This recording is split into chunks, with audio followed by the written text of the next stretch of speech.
Complete Liberty Inside Out. Chapter 6. Cultivating Self-Efficacy and Self-Worth.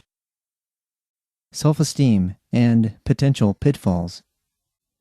Given the philosophical and psychological disarray in our culture, no wonder self-esteem remains largely misunderstood.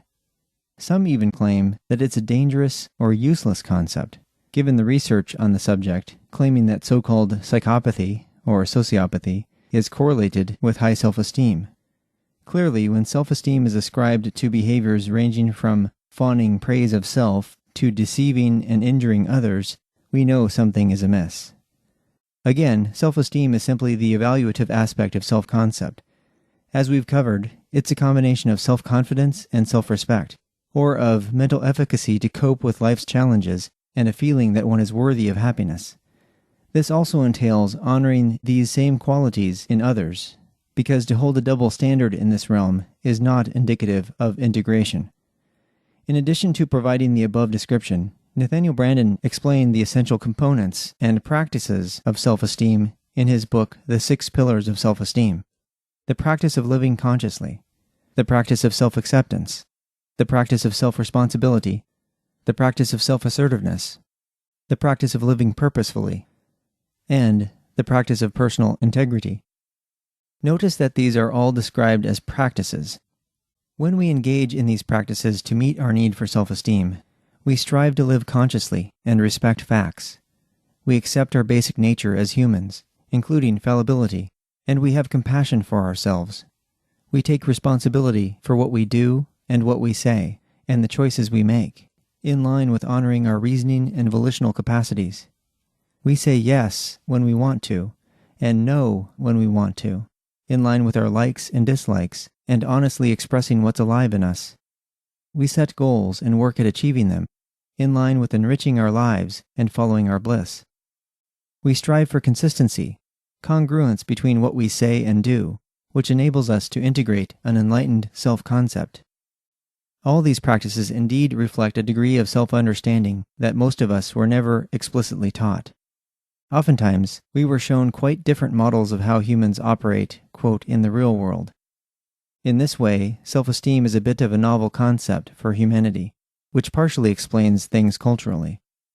As Branden has written and spoken at length, self-esteem has little to do with self-praise or merely feeling good about oneself, regardless of context, because these don't genuinely address the actual practices, such as being connected to the reality of our inner world and its impact on the outer world, including on others. The 6 pillars are interrelated, and they are also interdependent.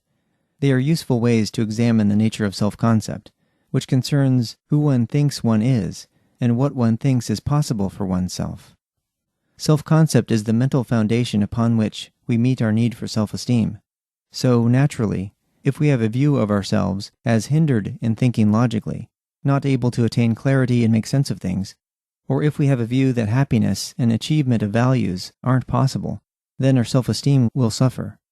We then might resort to various costly strategies to try to meet some needs, though perhaps in the process not fully meeting them, and likely sacrificing many others. Additionally, we may consciously grasp the nature of self-concept and how it affects self-esteem, but still have trouble putting the 6 pillars into practice. Thus far, we've covered a multitude of ways that we humans have gotten a really raw deal in the realm of understanding ourselves, so it's sometimes easy to venture off the path of enlightenment and happiness. However, the practices of the 6 pillars resonate with our commonsensical view of things, while the research done on self-esteem dynamics oftentimes falls short of clarity and comprehensibility. This is because of the way the researchers define self-esteem. In psychological research, what's called, quote, the operational definition of self-esteem typically leaves a lot to be desired, especially when it's correlated with narcissistic or antisocial behaviors. Of course, when researchers set out to study aspects of the human mind and its ensuing behaviors, a lot can be left out or not taken into consideration. Some key variables can be overlooked. Because we are conceptual creatures in a process of identifying and integrating things, we need to practice living consciously, and the rest of the pillars tend to follow from this. In turn, if we strive for meeting our need for consistency, we'll likely become more assertive and responsible for our own views, choices, and actions. To live with a sense of purpose also helps us generate creativity and accept our nature as fallible beings, hence enabling us to make more sensible and informed decisions, which reflect a realistic assessment of our capabilities and our grasp of reality. All this shows how interrelated and interdependent the various aspects of self-esteem are. Again, since self-concept is destiny, we avoid examining it at our peril, and at the peril of our relationships and our society. If humans were to spend time focusing on this key aspect of ourselves, i.e., our view of our inherent worth and capabilities, many of the changes emphasized in this book would be seen for what they are, ways to enrich our lives and make them much more wonderful. This stands to reason because when we feel confident and resourceful in addressing life's challenges, we readily embrace change. We invite change. And when we feel a solid sense of self-worth and of being happy on this planet, we want the best for ourselves and the best for others. As we practice the art of living consciously, we see that there are no contradictions in objective reality. In the beginning chapter of the 6 Pillars of Self-Esteem, in the section, quote, Self-Esteem, the Immune System of Consciousness, Brandon wrote the following, quote, regardless of what we do or do not admit, we cannot be indifferent to our self-evaluation. However, we can run from this knowledge if it makes us uncomfortable. We can shrug it off, evade it, declare that we are only interested in, quote, practical matters, and escape into baseball, or the evening news, or the financial pages, or a shopping spree, or a sexual adventure, or a drink. Yet self-esteem is a fundamental human need. Its impact requires neither our understanding nor our consent. It works its way within us, with or without our knowledge. We are free to seek to grasp the dynamics of self-esteem, or to remain unconscious of them, but in the latter case, we remain a mystery to ourselves and endure the consequences. Self-esteem is a motivator. It inspires behavior. In turn, it is directly affected by how we act. Causation flows in both directions. There is a continuous feedback loop between our actions in the world and our self-esteem. The level of our self-esteem influences how we act, and how we act influences the level of our self-esteem. If I trust my mind and judgment, I am more likely to operate as a thinking being. Exercising my ability to think, bringing appropriate awareness to my activities, my life works better. This reinforces trust in my mind. If I distrust my mind, I am more likely to be mentally passive, to bring less awareness than I need to my activities, and less persistence in the face of difficulties. When my actions lead to disappointing or painful results, I feel justified in distrusting my mind. If I respect myself and require that others deal with me respectfully, I send out signals and behave in ways that increase the likelihood that others will respond appropriately. When they do, I am reinforced and confirmed in my initial belief. If I lack self-respect and consequently accept discourtesy, abuse, or exploitation from others as natural, I unconsciously transmit this, and some people will treat me at my self-estimate. When this happens, and I submit to it, my self-respect deteriorates still more. The value of self-esteem lies not merely in the fact that it allows us to feel better, but that it allows us to live better, to respond to challenges and opportunities more resourcefully and more appropriately." Unquote. Indeed, living better represents the principles and insights of an inside-out view of complete liberty. The more you trust your mind, know your value, and strive to have no pretenses, the more easily you can maintain a realistic assessment of yourself and your capacity for happiness. Rather than viewing your self-efficacy and self-worth as always hanging in the balance of your next choice or behavior, consider them as foregone conclusions, reflecting a realistic self-concept. This conclusion, of course, hinges on challenging the premises that we may have adopted in childhood within our domination culture, premises indicating that we aren't good enough, that happiness really isn't our birthright, and still more devastatingly, that we're unfit to exist. Self-acceptance and self-concept. Now, to meet the need for self-acceptance, we're going to shift into an explicitly therapeutic mode of introspection.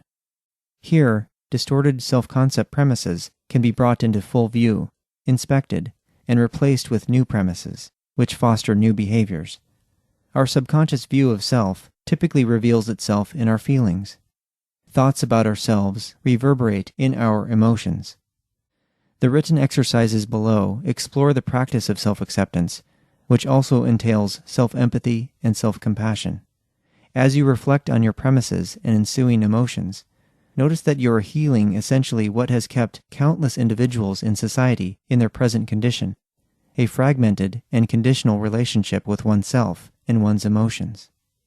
Emotions and feelings are key indicators of what's happening in your life, especially as they pertain to your relationship with yourself. And these indicators may be confusing, disorienting, aggravating, disturbing, and filled with fear and pain. As every one of us has experienced, we can even have feelings about feelings. Notice what this means for getting connected with yourself. Here are some important things to consider in the form of sentence stems. Please provide 5 grammatically sufficient endings for each sentence stem as quickly as possible, off the top of your head, without conscious censorship. If I were to be kind to myself on a frequent basis. When I say or do something that I regret, the judgment I sometimes have is. When I say or do something that I feel happy or satisfied about, the judgment I sometimes have is. If I were to feel more comfortable letting people love me. If I were to feel more comfortable loving others. When I trust myself and trust my own choices, I feel. One of the most important things to realize about ourselves is that we take actions believed to benefit us, even if only from an emotional standpoint. We seek to be comforted by our actions in some way. So, the main task is to find new ways to seek similar comfort, or even more comfort, without the usual costs. Additionally, any moralistic judgment about ourselves subverts self-acceptance, and thus it subverts our ability to change. Again, standing in such judgment of self and others is essentially counterproductive. If we make our basic worthiness constantly hang in the balance of our actions, then to perceive ourselves as, quote, enough will also be extremely difficult. The fact is this: you are fit for existence, and this is enough for you to be happy and motivated to self-actualize. Deeper into self-acceptance. Now, let's delve more into your relationship with yourself, to establish an inner dialogue that you'll be able to reflect on. Consider the following sentence stems, and again provide 5 endings for each stem, making complete sentences. If I were to practice self-acceptance during my weekly activities. If I can practice self-acceptance when I look in the mirror. Aspects of myself that I more easily accept tend to be. Aspects of myself that I find hardest to accept involve. If family, friends, or society at large demonstrated acceptance of me.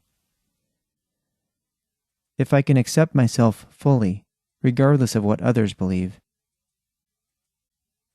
Self-acceptance might change my life by. In order to accept every aspect of myself, it might be helpful if I accepted every aspect of myself, I might let go of. One aspect of myself that might still need more acceptance is. A supportive message in line with my underlying wish to be healthy and happy might be. We know that love can be more motivating than fear, anxiety, and self-rejection. The practice of self-acceptance involves a willingness to experience all of our emotions. Full self-acceptance means to honestly acknowledge and, quote, own the facts of your reality, rather than to deny, disown, or repress them. It means to embrace even the things you may not like about yourself. Even though that sounds ironic and perhaps unreasonable, there are very important reasons to do so. Your uncomfortable and painful feelings are just as valid and as much a part of you as your comfortable and joyful ones. In fact, the former are signals for your attention, awakening you to the prospect of healing, growth, and transformation from something tormenting into something enriching. As we've undoubtedly all experienced, every time we choose to deny or disown our feelings, whatever the circumstance, they don't go away. They aren't banished from our reality. Rather, they keep arising, providing us more vital signals, until they're accepted, integrated, and allowed to dissolve. To ignore such feelings implies that we can't take effective and appropriate action to alter the status quo within ourselves. In other words, without self-acceptance, we can't effect any meaningful change in our lives. As we've explored, we may find aspects of ourselves difficult to accept because they trigger feelings of discomfort, embarrassment, anxiety, pain, sadness, and grief. So, it's understandable that we wish not to confront such feelings in a direct way. Yet, confronting them indirectly in not so healthy ways doesn't really help matters.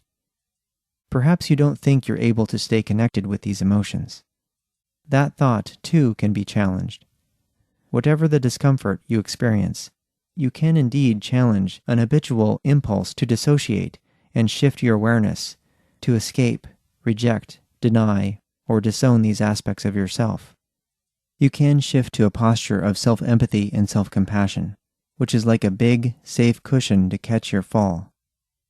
Without full acceptance, we're likely to continue to disown certain parts of ourselves and to do little or nothing about the things that we can change for the better.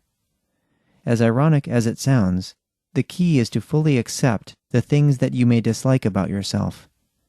This process essentially works to dissolve the antagonistic relationship that's endured within. Once we've worked to resolve the inner struggle of denying, repressing, and repudiating various aspects of ourselves, we are empowered to make meaningful changes. By meeting our need for self-connection, we can then become a helpful and compassionate ally with our vulnerable, hurt, and insecure aspects, rather than an unfriendly, defensive, and frequent critic.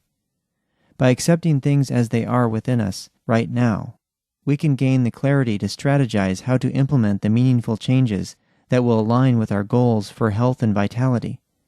If we recognize and respect reality as it presently is, we're then in a position of strength to chart a new future. We need to practice this process as if it were the most important thing in our lives, because it is. The point is to become comfortable with it, which meets needs for honesty, vulnerability, and authenticity. Really own yourself for all your uniqueness until you are completely at ease with and empathetic about what you think about yourself and what you see in the mirror each day.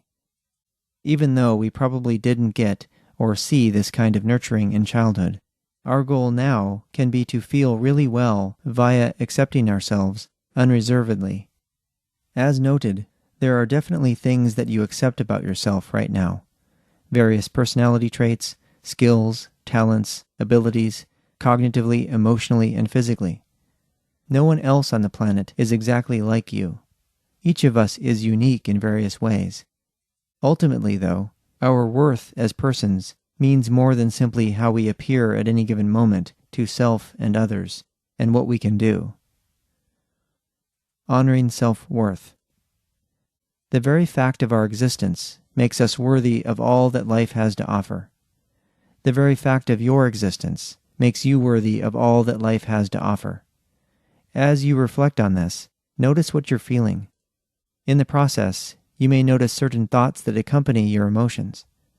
Pay particular attention to anything you might be trained to overlook. Accept all that is entering your conscious awareness, so that you can align with the totality of yourself as a worthy being on a wondrous planet. This is about becoming aware of whatever you've had trouble accepting in yourself, stemming from the non-accepting times of the past. Perhaps you've been judging aspects of yourself harshly, and maybe you've been avoiding the significance of various emotions, while still reacting to them in not-so-healthy ways. As you acknowledge your thoughts, feelings, and sensations open-heartedly, without judgment, you can embrace all aspects of yourself with love and empathy. Notice how this feels. Given the culture we find ourselves in, we can benefit from practicing such self-acceptance on a daily basis. Eventually, it will become automatized subconsciously. For instance, whenever you notice that you've shifted into the realm of moralistic judgment, of either yourself or others, you can make the transition back to acceptance, empathy, and compassion. Whenever you think a, quote, should, or a, quote, must, or a shouldn't, or a mustn't, you can realize the helpfulness in returning to acceptance, which dissolves antagonistic relationships with yourself, with others, and with reality. Once you breathe deeply and practice self-acceptance as a habit, that is, recognize reality for what it is right now, you're more able to grasp what it means to really live well. You no longer find comfort at the expense of your well-being and what your knowledge and emotions importantly tell you. To feel free and authentic means to resolve and transcend the realm of inner conflict. Self-acceptance provides the impetus to make so many helpful changes, both internally and externally. This practice of fully accepting all aspects of ourselves avoids supposed quick fixes and reverting to past patterns of self-conflict and conflict with others. As we affirm who we are currently, we can most accurately gauge the necessary actions to change ourselves in significant respects. Ultimately, this process starts with acknowledging and showing compassion for the parts of ourselves that haven't been acknowledged and shown enough compassion. Our various faults or frailties are essentially irrelevant to our basic acceptability. Such integration of self-worth enables the formulation of more effective and more life-enriching strategies.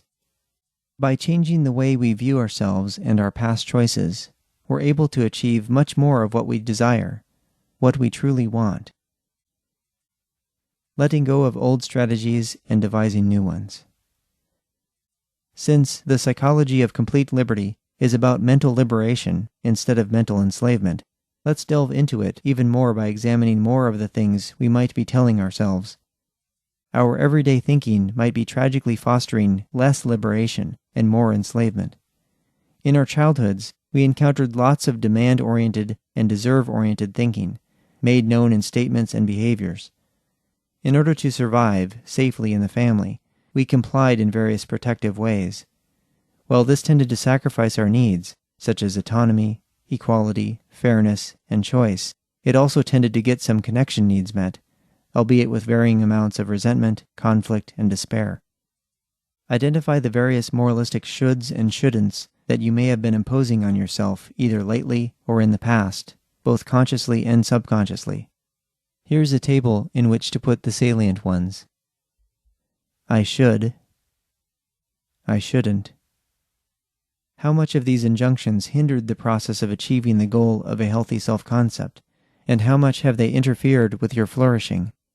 Indeed, probably a lot, just like other impositions we place on ourselves.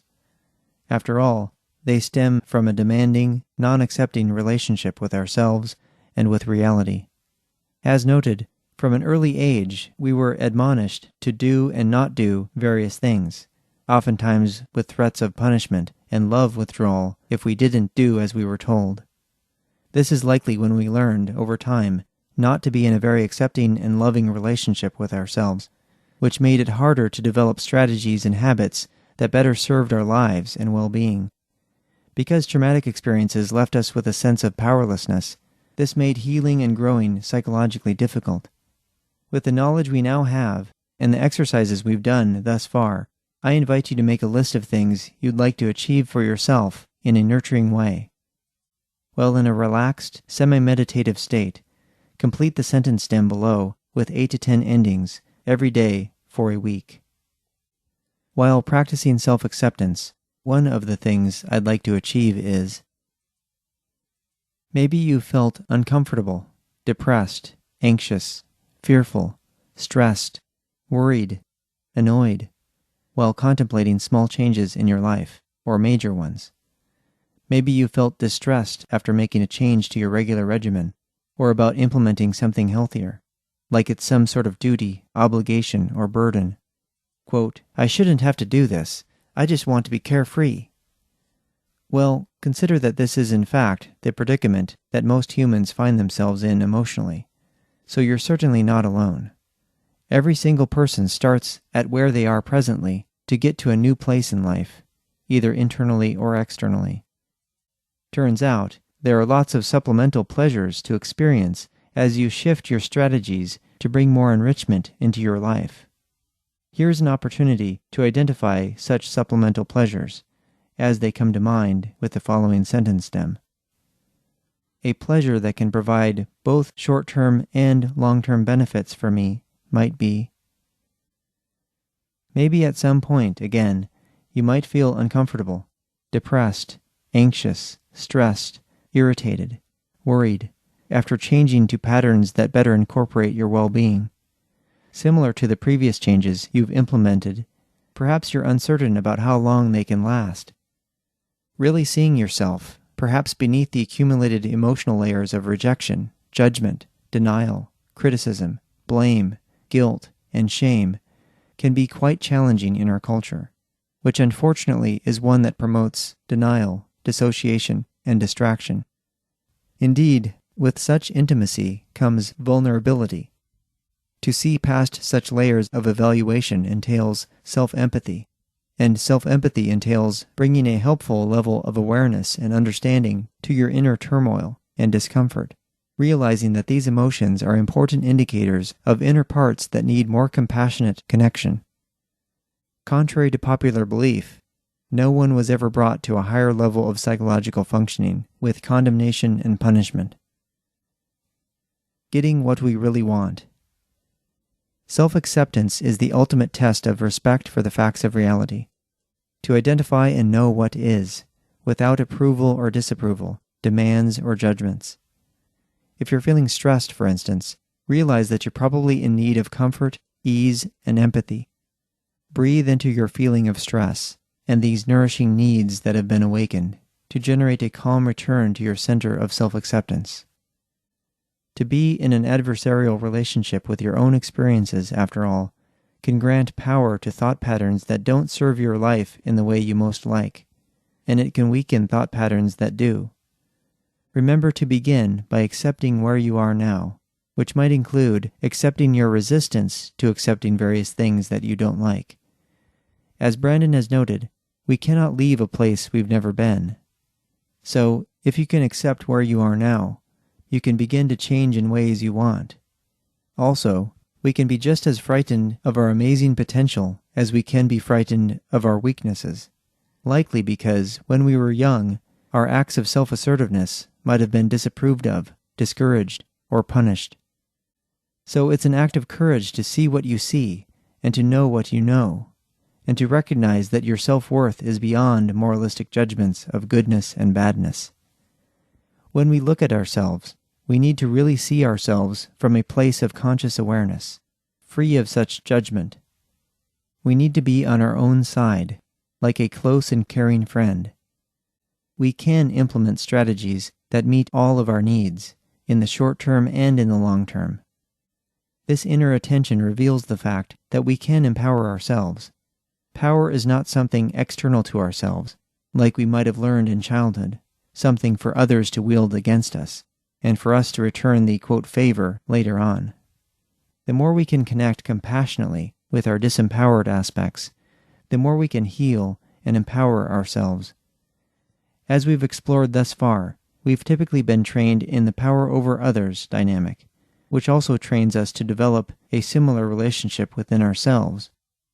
When we're afraid that our needs don't matter, or when we think that they won't get met, we might also think of reaching for the coercive tools of demands, threats, violence, and the ideology of sacrifice. The costly and harmful effects of these strategies reveal that they have nothing to do with true empowerment. True empowerment involves treating ourselves and others with respect, which means honoring the power with others dynamic and its accompanying win-win strategies.